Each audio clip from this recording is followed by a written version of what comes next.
checkers or help robotics do a few vision tasks. And then came this whole winter. It's called AI winter, where it was absolutely decided that AI is not going to work because it's available and more accessible. And since the 1990s, I think late 97, the first AI game actually beats Garry Kasparov at chess. And that starts the resurgence of AI and I think and what you call machine learning. Traditional machine learning where you do tasks like classification, reading comprehension, summarization is born, right? It's born, but you still have to do a lot of understanding of features, which is called feature engineering. And that goes well in the enterprise, but 2013 onwards, there's this new field of artificial intelligence which revamps machine learning and says, okay, now deep learning, let me throw all the data at a deep learning model and you don't have to do feature engineering. I mean, it's a big promise, right? Because now you don't have to have data scientists sit and create features for you, but you have the machine algorithms learn what's important to recognize if it's a cat or a dog. And so that's a big leap, right? And that's where we are going at. And then, of course, the enterprises realize that not every application or task is going to have that huge amounts of data. And now is the world of transfer learning, right? So can you build huge models right up front and then use a little bit of domain data, a little bit to understand whether not a cat or a dog, but maybe whether it's, you know, a cancer patient or not. So build once on large data, little bit of domain data to, you know, tune your models. So let's say rule-based systems, hugely tuned, machine learning, deep learning, transfer learning. That's kind of the spectrum of AI that I've seen. And then on applications, the roadmap has been AI applications are everywhere, right? Consumer-centric applications. You wake up in the morning talking to Alexa, you sleep at night getting Netflix recommendations. There's consumer-centric apps. There's enterprise AI, there's mission-critical in defense and healthcare. But all these applications, maybe more so in defense and mission critical, really asking you the question of accountability, right? Can you explain, can AI models explain what they are saying, why they took a certain decision? And I think that's where I see the roadmap of AI applications changing that, yes, you have the tools to do deep neural networks, you have the tools to do transfer learning, but can you also build in accountability and transparency into your AI models? It says, I'm saying something because of this and that. And I think that's how I see the roadmap. Manish, what kind of breakthroughs do you see coming in the next few years? Sure. Just as a very introduction, I'm founding partner of Pi Ventures. We are a small fund. We specifically focus on AI. So this is a subject we have been sort of studying for the last 2.5 years. And a few thoughts on what is, what we are finding interesting and what is making a difference. So what we say is that it's important for an application or a use of an application, the use of AI in an application to bring the 10x factor. So what I mean by that is today you are solving that problem in a certain way. And if I have an AI-backed algorithm, can it solve 10x better? And we tend to see that most in what we call as AI-first companies, where the whole essence of that startup is because they have an AI algorithm to begin with. A couple of examples here, just to nail the concept down, is I'll probably talk about 2 companies. One is called Sigtuple, which has taken, they've created a product which can scan your blood digitally, and then using an AI algorithm can give you the entire blood report. Now that is significant because in today's conventional method of testing, you have to take the blood where the pathologist is. So there's a lot of logistics involved, the cost of reagents involved, so it's all that is not required in this, right? So it's clearly a 10x factor suddenly you have introduced by using AI. Similarly, we have another company called Niramai, which is into breast cancer screening. And as you know, breast cancer takes away a lot of lives across the world. And one of the primary reasons is that breast cancer gets detected late because the main modality is mammogram, which actually does not work very well under 45 years of age for women. So now come AI, and what they've done is they've taken the thermal picture of the area, and using AI they are able to figure out cell activity very, very early on. And suddenly you are able to recognize that at the very onset of cancer. So I think building on the same theme, I feel that applications which can be improved, they can jump and orbit using AI across the sectors. We are looking at seeing examples of something like this across the sectors is something that we believe we'll see more and more. So just building on them, Ravi, I wanted to ask you that he said 10x and she said deep learning, but they're comparing it to what it was. Now, a lot of people say, do you ever think that thinking machines, human level AI is a real possibility? Because we guys are 100x of what their machines were, or 500x, I don't know. So do you think that this is a real possibility, and when might this happen? So it depends on how you are measuring the speed up, right? So in some cases you can say machines are actually 10x for humans, but if you're talking about general intelligence, right? Yes. How versatile humans are, right? I would say that AI is not even at the level of a 3-year-old yet, right? So we have a long way to go before we get to truly quote-unquote thinking machines, as you would call another human being, right? Regardless of whether he's able to play chess or able to pick out cats from a video. So the technology is not there yet, right? So all these success stories that you see, right, have very, very carefully, conscribed areas in which they are working in, right? So if it is Alexa, you mentioned Alexa as an example, right? Alexa is great because people want Alexa to work, right? So if I really want to run a challenge on Alexa to make it misrecognize stuff, right? In fact, a funny story happened. So I have a yoga class that happens in my house, and whenever the yoga master starts counting down or something like that, Alexa immediately pipes up and says, sorry, I don't recognize that. Okay? He's not talking to Alexa, he's just telling us to bend our knees or something like that, right? So when these things work because we want them to work, right? So in cases where you really want to break an AI system, it's easy to do it even in some of these big success stories that we see here, right? So just because we actually pick and choose the right areas in which we are using AI, and we are seeing all these success stories. If I want to have a general AI intelligence, we are far away from understanding, right? And having said that, and I don't want to say that it's not possible for us to reach there, because my job is to help students dream, right? So I don't want to shut down their dreams by saying, hey, AI is not possible, right? Maybe it's not possible in my lifetime, but I think we are making progress, and certainly down the line, we are going to have true thinking machines, and we are slowly making progress, right? Deep learning is helping, and it's also confusing things, right? Because it's making us move away from some of the true AI questions, because it's the jazz around deep learning that makes us think that AI is succeeding, right? So I really like Ali Rahmi's analogy of how AI is alchemy, and alchemy is not bad. Alchemy was good, because alchemy helped us make significant advances in metallurgy, right? Alchemy helped us push chemical processes in a big way, right? At that point of time, something like that was needed.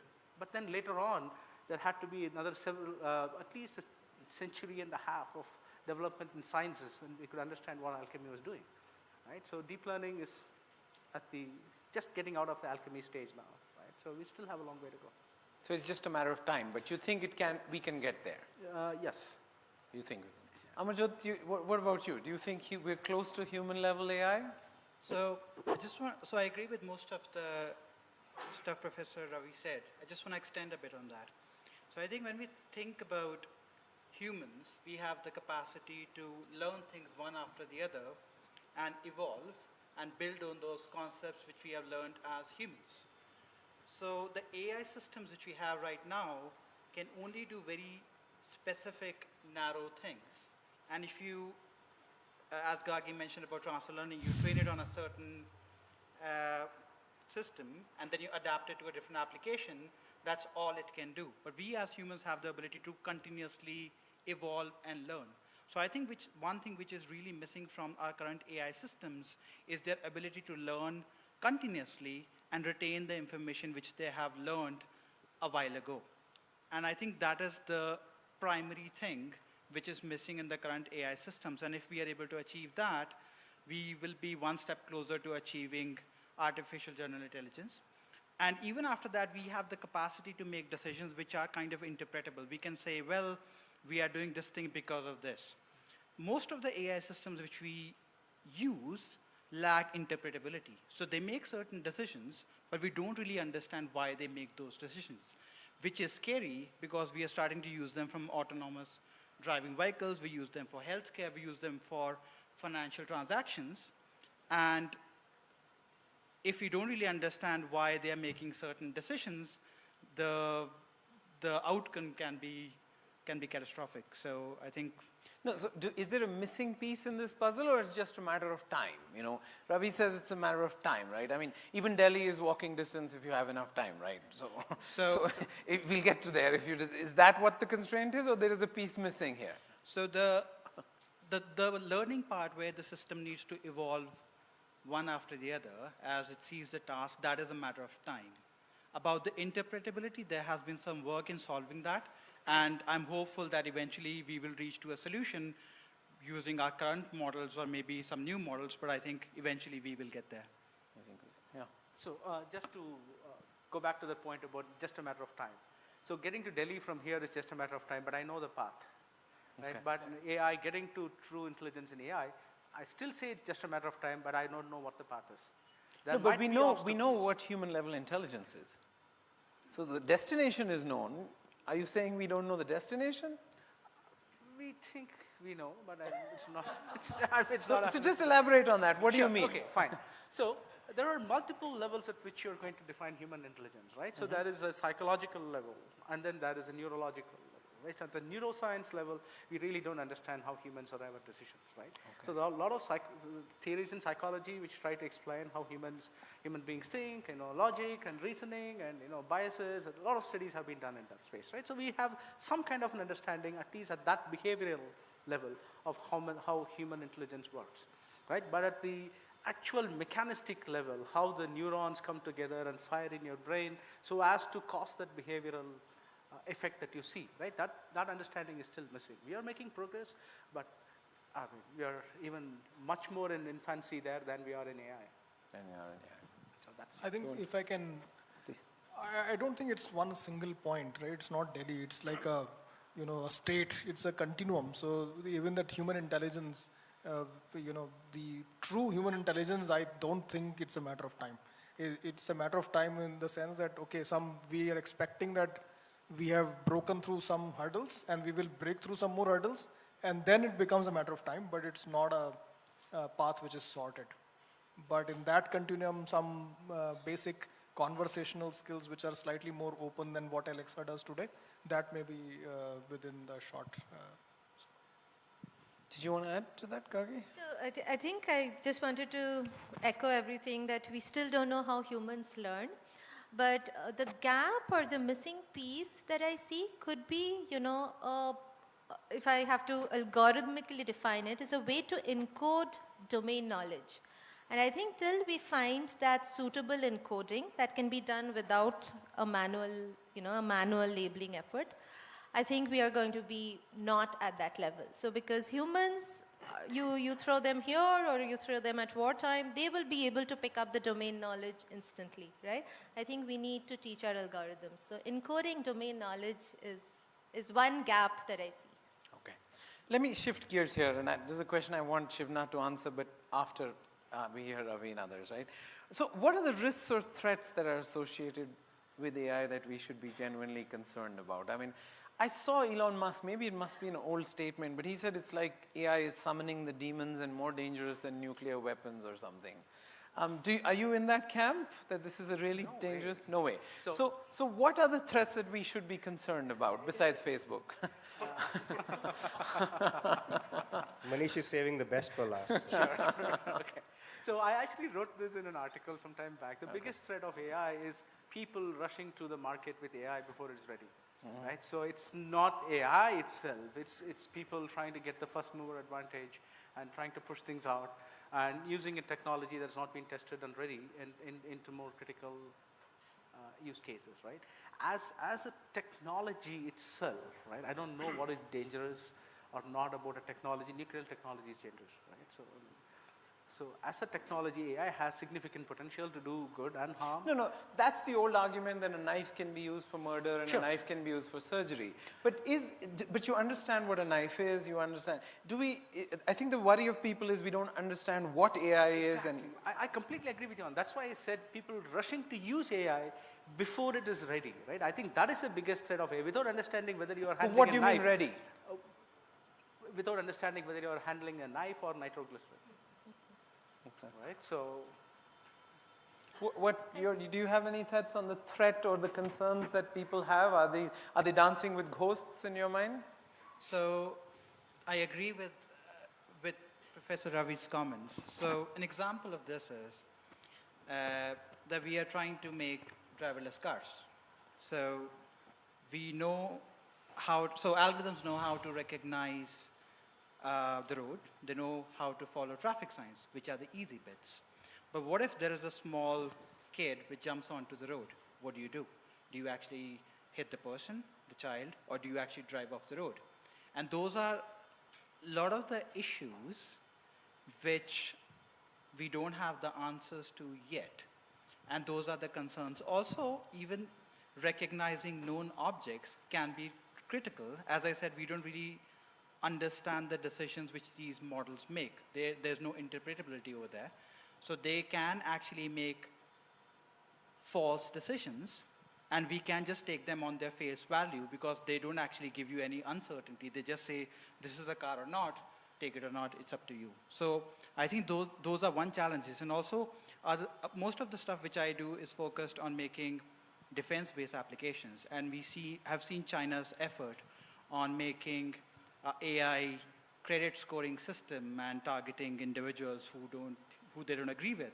So I think those are really serious issues which will come up in the future, especially weaponizing, making weapons which are supported by AI. And since we don't really understand how they work, that could be a very serious concern. I mean, Do you want, let Carnegie go Carnegie. first, and Yeah, then yeah. you can answer everybody. Yeah, so of course interpretability is a big thing. I think AI models also carry the bias in the data. And I want to maybe give a small example. Let's say I'm in my 20s and I was looking for professional guidance, right? And I wanted to use an AI system that could predict what a 20-year-old Indian girl could take up as a profession. And where would I go? I would probably go to books or movies. So we've done this study on our favorite Bollywood movies that says, if I were to build a professional career predictor from Bollywood movies, the career of choice that I could have is very, very limited, and definitely not that in the sciences. So I would be limited to, being a teacher, a painter, a nurse, right? So, and that's because that's what the movies are showing. So the models are going to inherit the bias in the data. And that's a real no-no for AI. So you need debiasing, you need But to... the data is the world. The data is humans' It's today's representation. world full of biases, right? Which is, yeah, so they inherit the human biases, right? The movies and the books represent our biases through the years. And that's how, cultural biases will creep into your models. And if you're using them for decision making, that's not a good point. So what do you think? Manish, I have a fundamental problem with the framing of the question. We are almost talking as if there is a race between AI as an entity and human beings. I think the problem of risk threat, one of the biggest problem I feel is there is extreme fascination or enamorment about the fact that AI is going to replace human beings. We at Facebook, and I personally also feel, and I don't think it's a race, and one of the ways to let AI evolve is to let it grow over time. And to take Ravi's analogy of saying it's a 3-year-old, I think we are trying to put too much pressure on this 3-year-old to perform.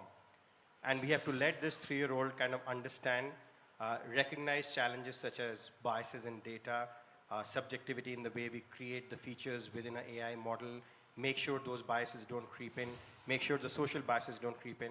But the bigger fundamental issue is we need to demystify it a little bit. And just from a Facebook position, we feel that we are just about working in the weak AI space right now. We are not even anywhere close to what you quoted, what Musk has said or what Stephen Hawking has said about how humans will be destroyed by AI machines and AI robots. The fact is, we don't even have a fundamental understanding of how the neural networks work, how the synapses are structured, how those decision makings happen. So to kind of run ahead of its time, I think we're going to end up killing the whole AI space.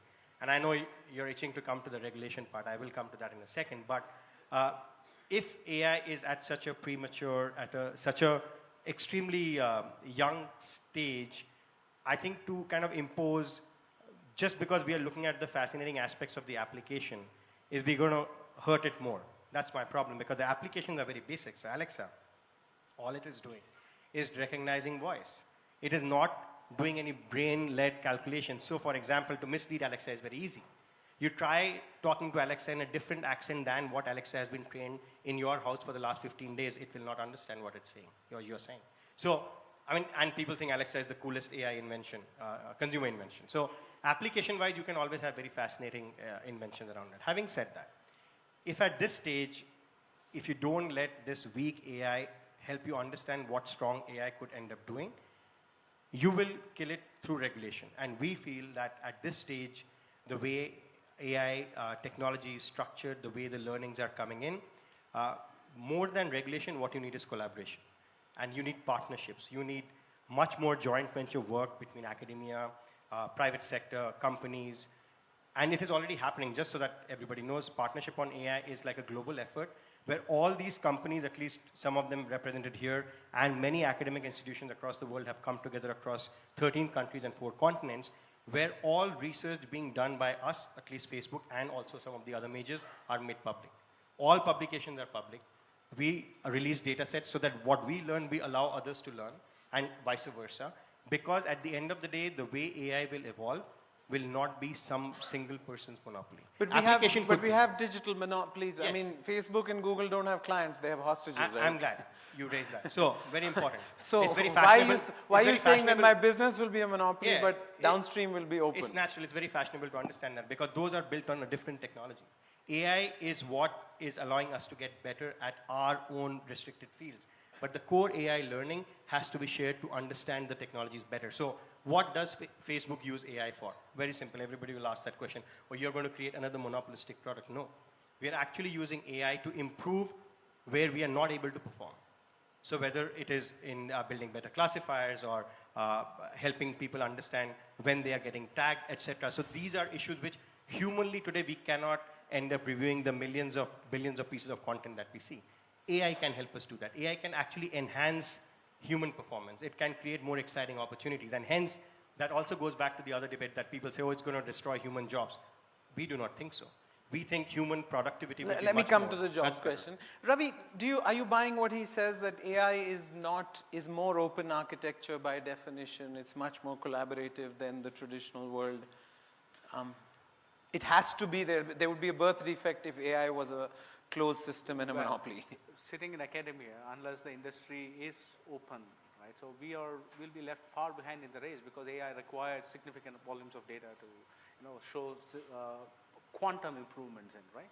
And I should agree with what Shana said, that a lot of companies are opening up some of the code, with the exception of a few who shall not be named. A lot of companies are opening up code. Facebook AI Research has certainly released a lot. Google Brain has released significant amounts of code as well, and so does Microsoft. In fact, Microsoft is having a significant push towards open sourcing a lot of their AI. So I think the big companies are understanding the importance of having a vibrant AI ecosystem, and they're certainly helping do that, right? And I do agree that without that, you wouldn't have growth in AI. Unless everybody works for one of these big corporates, it's not going to happen, right? And that's so, if I may just add, Manish, I'm glad you raised that, whether academia thinks or, because that is the only way AI stakeholders will be responsible. Right. Co-ownership will make it responsible. So hence, the reason why regulation is not bad per se, but what I'm saying is if you can drive responsibility at the core of it, regulation can follow. Yes, at some point in time, it will come, but at this point in time, we need responsible behavior, even where bad applications are there, where there are some breaches which will threaten human existence. That needs to be addressed directly through responsible behavior. But is there a role for government in these concerns about AI, or no? We should. I mean, driving license were issued 50 years after cars were invented, so people got 50 years to drive the way they wanted, and that technically led to some innovation. I don't think AI will get 50 years, but is there a role for government, or we should let the Cambrian explosion of innovation, let a million of statistically independent, genetically diverse types happen? I think that the technology itself should not be regulated, and I think that all of us on the panel are in agreement with that. But there are certain domains where, even though they appear to be strictly regulated now, they have not thought about questions of what AI would enable, for example, in driving, right? Or what AI would enable even in terms of surveillance and things like that. Right? There are a few technology areas, even though there is regulation, they have not explicitly addressed what can AI bring to the table. In such areas, I think we need to be a little bit more careful, but I certainly do not subscribe to the government regulating So you think, like AI as a defense, technology. we should be careful, but do you have any other thoughts on regulation? Yeah, so I think that technology on its own, there shouldn't be any regulations on that. I think that's fundamental for the innovation and growth of the companies. I totally agree with that. And I also agree with that there are some certain applications where the outcome can actually produce fatalities. For example, the driverless cars, or for example, we were approached to develop a system to predict people who are most likely to steal a car. And the databases which they gave us were only people who were, of a certain ethnic group and all that. And obviously the model which you're going to construct will be something, like that. So I think there are certain applications where we need to be a bit careful, but I think regulation should be also very careful as well, because over-regulation is going to kill the space.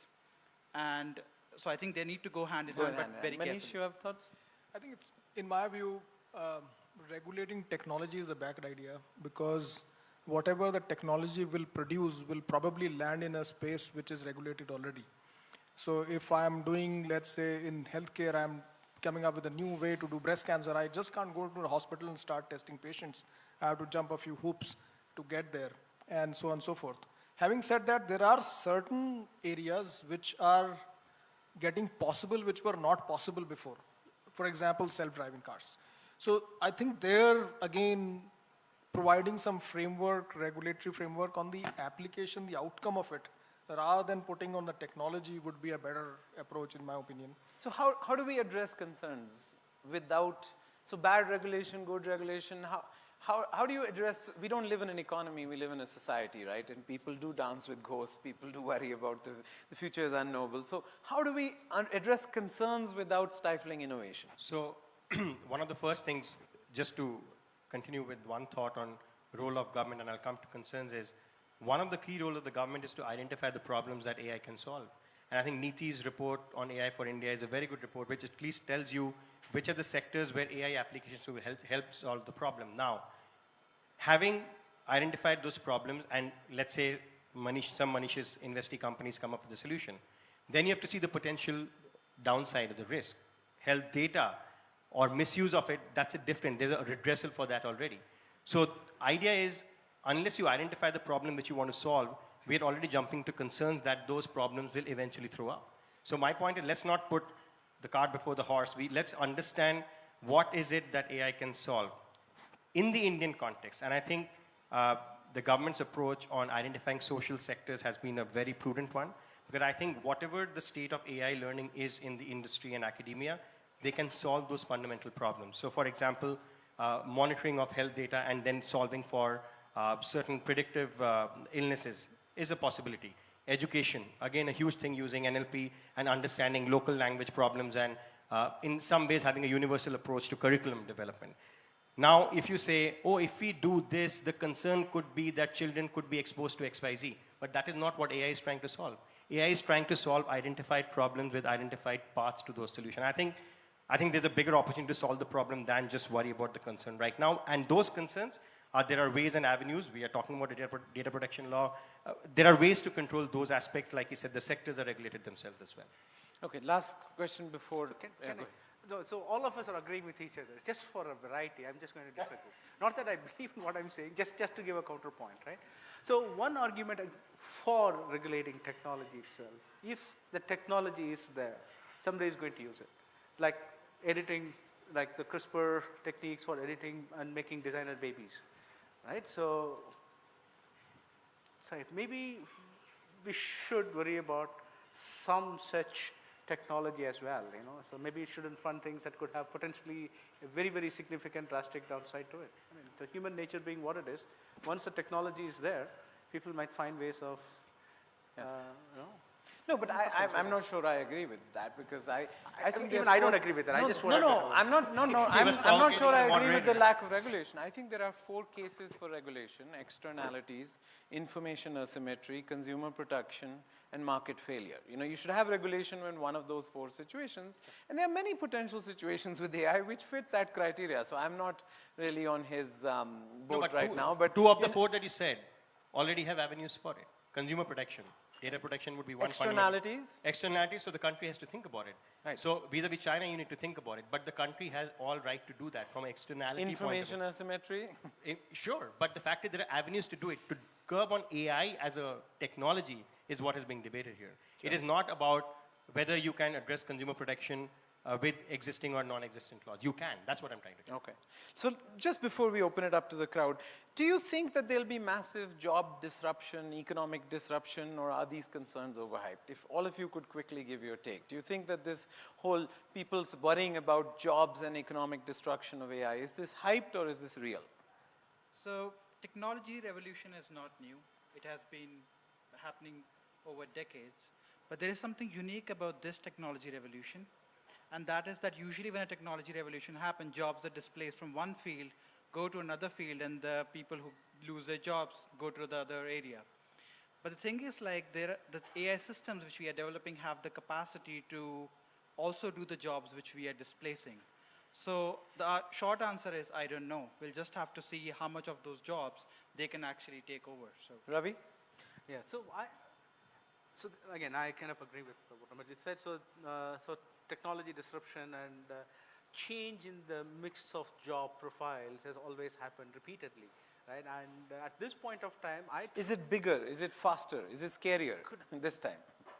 I don't know about scarier. Okay. But so we have not lived through the past job disruptions. I don't know when the machine steam engine came in, did people have the vision to see what would be the new kind of jobs that would be created back then? I'm not sure. Right, so we are in a similar situation now, right? So once the disruption sets in, we don't know what kind of jobs will be created, but I believe in human ingenuity, so we will find. Manish? Yeah, I think in the near term, I think that there is a great scope for human plus AI. And we are actually seeing that in some of the companies. The BPO model is changing. It's becoming human plus AI to solve some real problems. So I actually feel that the jobs may increase in the near term. And obviously... But our grandchildren are screwed, is it? Sorry? Our grandkids are screwed, is it? So long term, what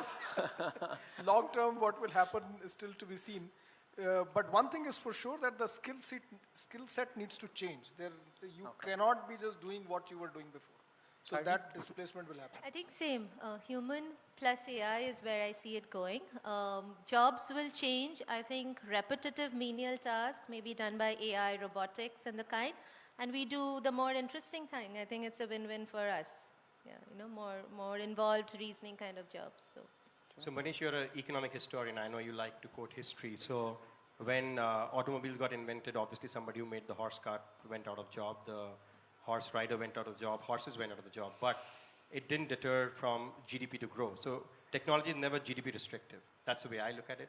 And once the pie grows, there will be more jobs. Yes, it will have some basic fundamental requirements, such as reskilling. It's like saying fintech is going to shut down banks. It will not. Fintech is a part of technology, which has probably opened up much more innovation in companies. And I think as long as the core principle, at least at Facebook, we believe that AI will help humans do more and better and add more productive opportunities. Do we have questions? People have them. If they don't have, we're happy to carry on. But And just questions, please. You know, comments if you want. Give your name to Rudra. He'll call you on the panel next year.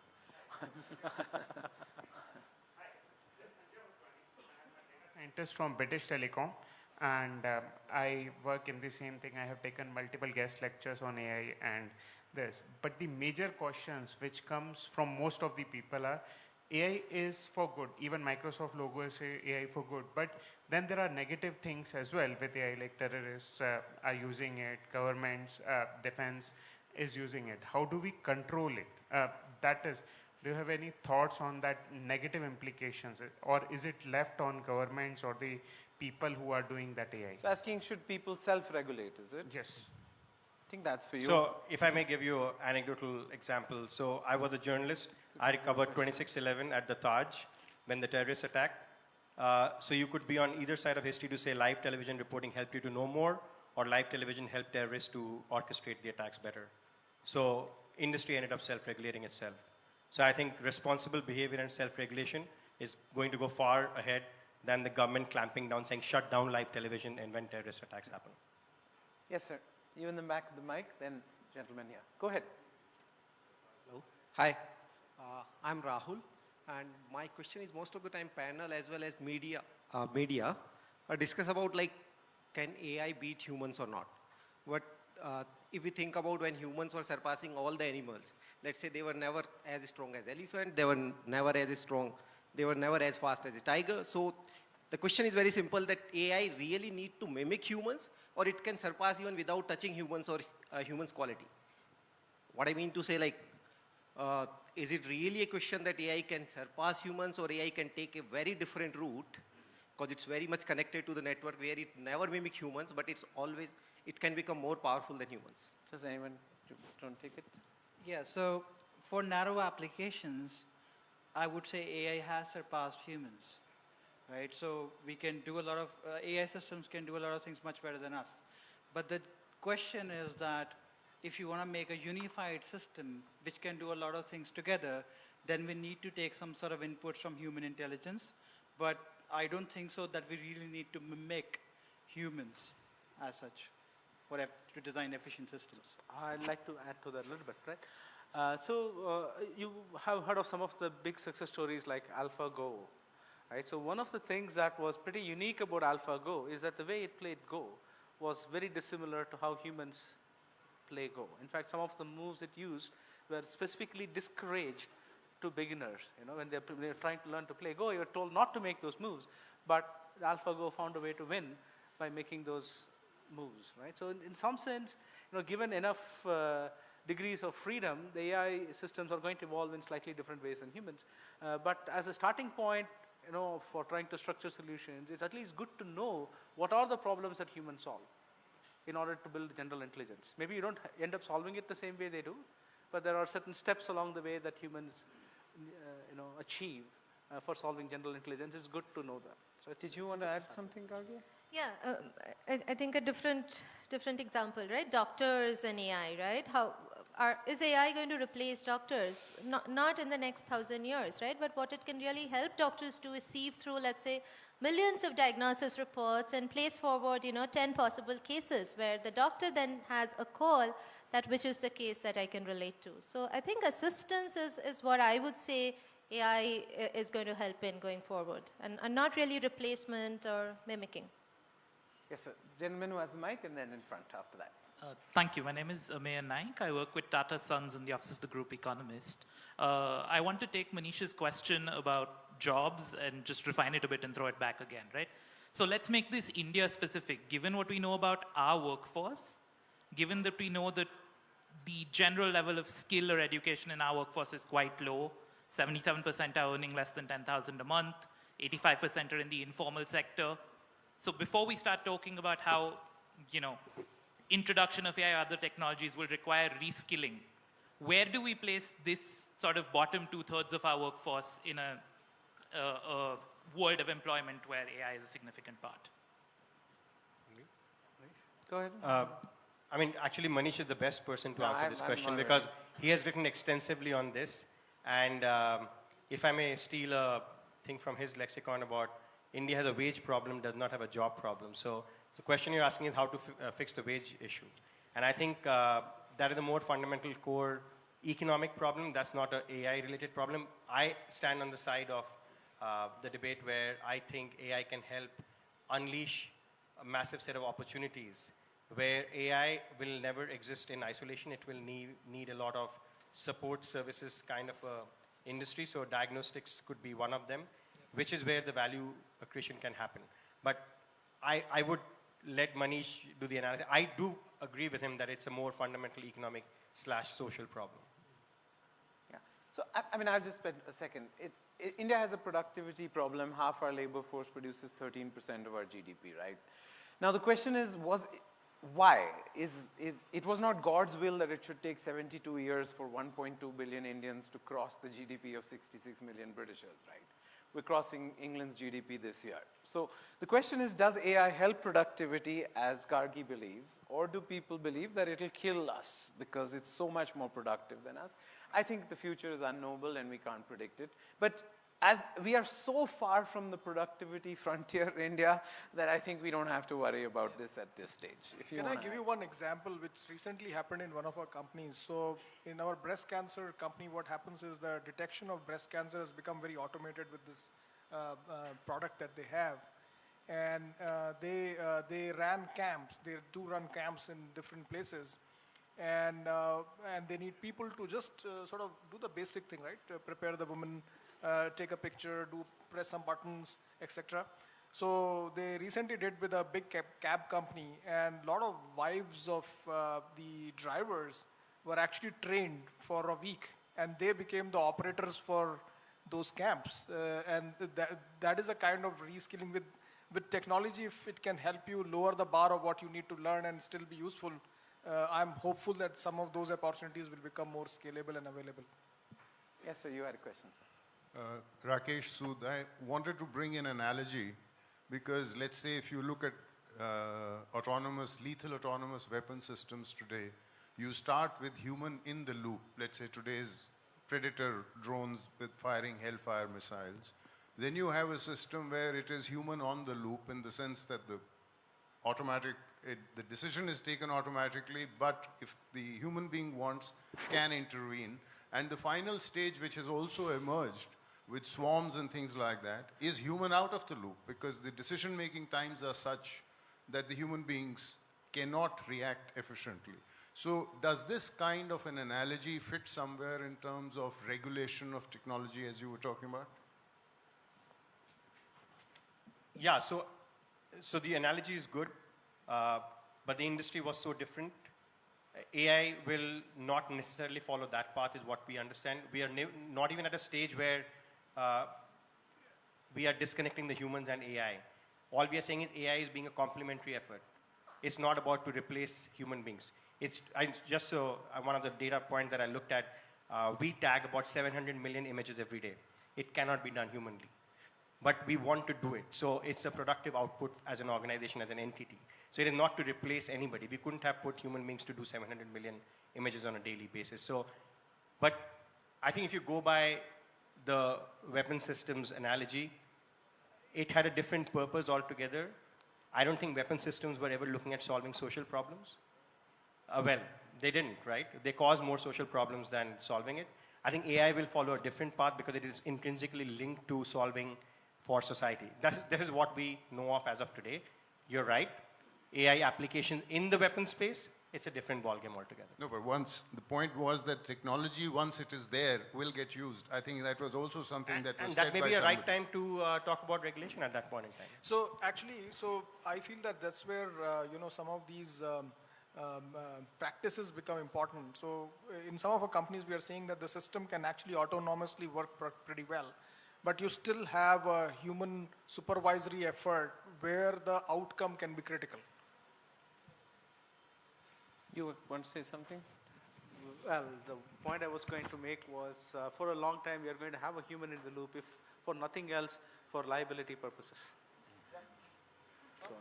So just want to add to your question. So I think the points which most of the panelists made is that humans are, or they will be for a while, in the loop. And I know for a fact that some of the clients we work with where we make these predictive systems which do something doesn't have human in the loop. An example of that is there is a certain organization which wants to throw tear gas at some individuals which they think are causing nuisance, and they don't have humans in the loop.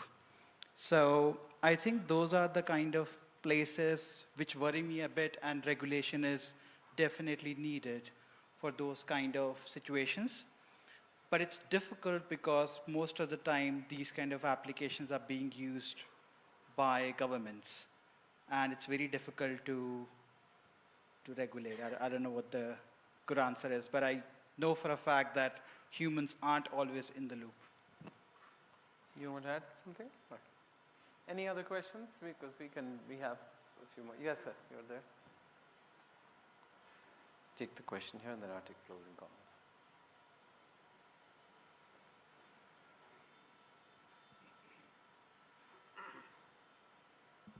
Just building on to his question, how can you factor in ethical decision making in artificial intelligence? How do you factor in ethical concerns or decision making into artificial intelligence? I think all of you should answer that. Yeah. Will you answer it? Sure. Happy to. So the way to think about ethics, there can be two ways that you factor in ethics in artificial intelligence. One is you make sure models somehow are ethical, so the decisions that they're making are not way off and not subject to unethical views. The other that I think talked about is also tooling and making sure the data that these models learn on are free and represent ethical decisions. I think there are two ways. One is to make sure the models, and the way to make sure the models don't behave unethically is to make sure that, if they're doing a prediction, they're not predicting something that's way off.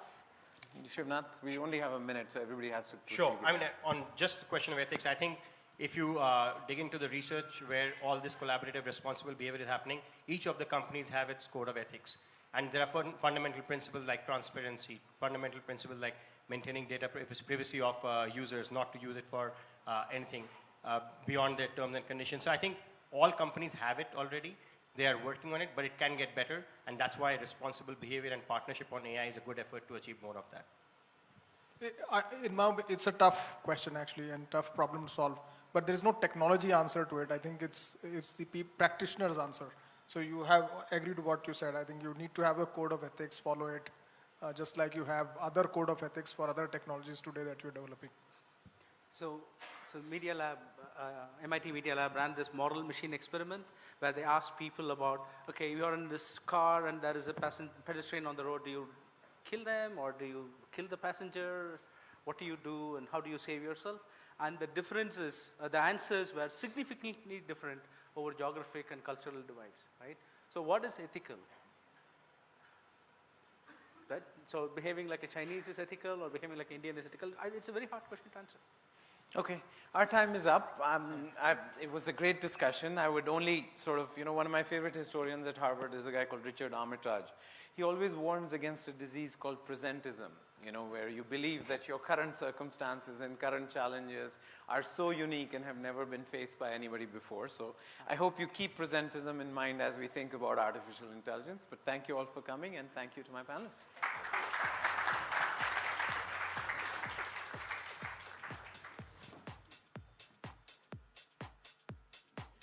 Okay, we're almost done with the day, but not quite. We've got 30 minutes left, and I highly encourage you to stay on for this. We've talked a lot about data. The last panel touched about ethics. The next 30 minutes, we've got two fantastic speakers, conversationalists, who's going to talk a little bit about data privacy. They're going to provide a curtain raiser, if you like, to a whole range of issues that were discussed earlier today. Could I please call on stage Rob Sherwin, who's the Deputy Chief Privacy Officer at Facebook, who you know, and CV Madhukar, who's the founding director of the Parliamentary Research Service in New Delhi and currently an investment partner at Umidya Network.